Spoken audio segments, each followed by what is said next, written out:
Avatar cinema అయిపోగానే బయటకైతే వచ్చే మాకండి, లాస్ట్ దాకా వెయిట్ చేయండి. ఎండ్ టైటిల్స్లో చూసుకున్నట్టయితే అవతార్ 4 ఉంది అనేటటువంటి ఈ విధమైనటువంటి ఇమేజ్ మనకైతే దర్శనమిస్తుంది అనమాట. ఇది గ్రేట్ అని చెప్పుకోవచ్చు. సో ఈ సినిమా వస్తుందా రాదా అనేటటువంటిది డెప్త్ డీటెయిల్లో కానీ వెళ్తే ఈ సినిమా గట్టిగా వసూలు చేయాలి ఫ్రెండ్స్. ఆల్రెడీ 2 పట్ల జేమ్స్ గారు చాలా అంటే చాలా నిరాశగా ఉన్నారంట. దానివల్ల ఆయన డైరెక్ట్గా చెప్పిండు ఇక నేను 3 తీయను అని చెప్పిండు. కానీ కట్ చేస్తే సినిమా కొద్దిగా గట్టిగానే వసూలు చేసింది, పెట్టినటువంటి పెట్టుబడిని వసూలు చేసింది, లాభాలు కూడా తెచ్చిపెట్టింది అనేటటువంటి ఉద్దేశంతో ఆయన అయితే 3 తీసిండు. కానీ ఈ సినిమా చూసుకున్నట్లయితే ఇండియా మొత్తం మీద ఇప్పటిదాకా 20 కోట్ల నెట్ కలెక్షన్స్ చేసింది. వరల్డ్ వైడ్ చూసుకున్నట్లయితే 400 కోట్లే కొట్టింది. దీనివల్ల సినిమా 3, 4 రాకపోవచ్చు అనేటటువంటి ఫీలింగ్ నాకు కలుగుతుంది. ఇంకా కొన్ని రీజన్స్ ఉన్నాయి. వేరే వేరే దేశాల్లో కూడా ఈ సినిమాని ఇంకా రిలీజ్ చేయలేదంట. దానివల్ల కూడా కొద్దిగా వీక్ కలెక్షన్స్ కానీ వస్తున్నాయి.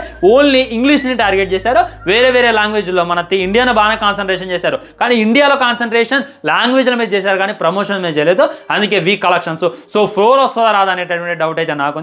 కానీ జేమ్స్ గారు మొత్తం 10 పార్ట్లు అనుకున్నారంట. 10 పార్ట్లు తీసేసి ఈ సినిమా అనేది ఆపేద్దాం అని చెప్పి ఆయన అనుకున్నారు. కానీ దీనికి వచ్చేటటువంటి కలెక్షన్ చూస్తుంటే 4 వస్తుందో రాదా అనేటటువంటిది వెయిట్ చేసి చూడాలి.